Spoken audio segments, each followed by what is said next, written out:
Quem é Leder McIntyre?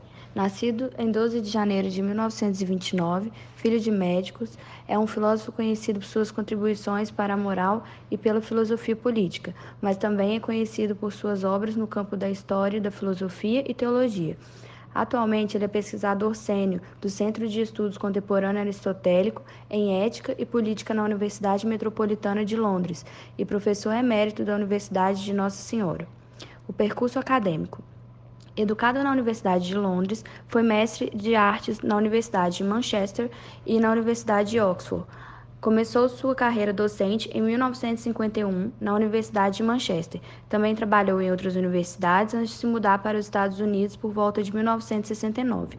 Lá, lecionou em dezenas de universidades. Em 2000, ele voltou para Notre Dame como professor e trabalhou lá até se aposentar em 2010. Apesar de estar aposentado, nunca parou de trabalhar para promover uma renovação da agência humana. Além disso, é autor de 19 livros e editou outros 5.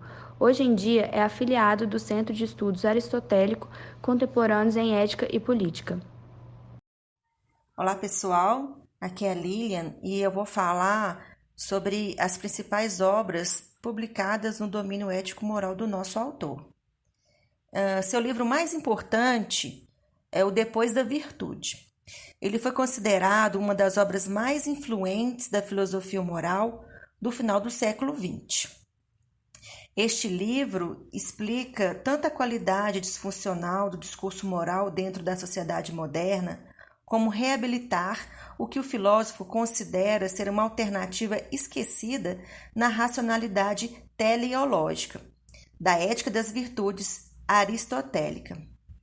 O outro livro, que é a sua segunda maior obra, chama-se Justiça de Quem? Qual racionalidade?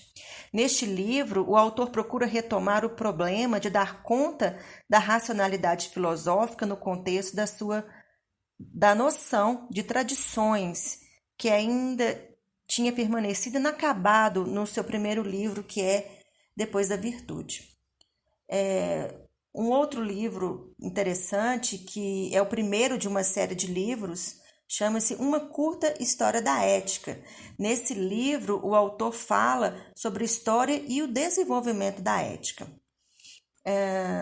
Um outro livro que trouxemos, que trata sobre a luta contra o relativismo filosófico do autor, chama-se Três Versões Rivais de Investigação Moral.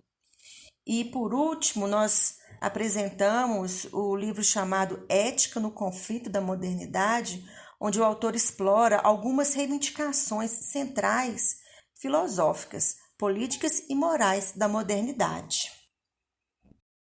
Bom dia, professor. Bom dia, pessoal. Aqui é Breno e vou falar sobre as principais contribuições para a reflexão ético-contemporânea. Uma das contribuições mais significativas do filósofo está fundamentada na construção da sua teoria moral dentro do âmbito comunitário. O eixo central de sua filosofia está pautado na pesquisa da natureza moral. Isso é um caminho que oferece uma possível garantia de realização de uma vida social mais justa.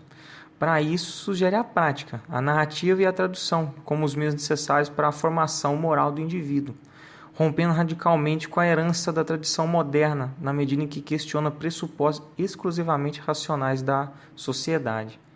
A filosofia missintiana vai defender a inclusão mais engajada do indivíduo na sociedade, a partir de relações caracteristicamente comunitárias.